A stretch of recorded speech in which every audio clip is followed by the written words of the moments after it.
Hey guys, Trevor Boone from Emerald City Guitars, and today it's the return of the Fraudcaster. I absolutely love this guitar.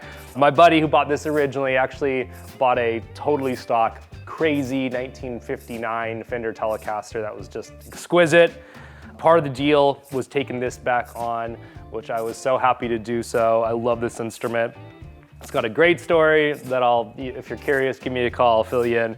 But essentially, sometime in the 80s, it appears, somebody basically tried to make this a broadcaster. They even switched out some flathead screws. They put an old broadcaster decal, a really good looking broadcaster decal, the black pick guard, which is like an 80s repro. They even put tape on the wiring and stuff. It's pretty wild. You see the flatheads over here. I don't know if this was someone who was just a total guitar geek, or at some point in the 80s, someone was trying to pass as a broadcaster before everybody looked at everything.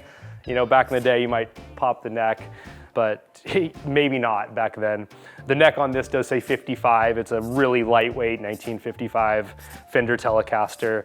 That's kind of a, sheep in wolf's clothing, if you will. But we love this instrument. Sounds great, super light, hits all the points of an old Tele that you want, with kind of a fun broadcaster vibe going on.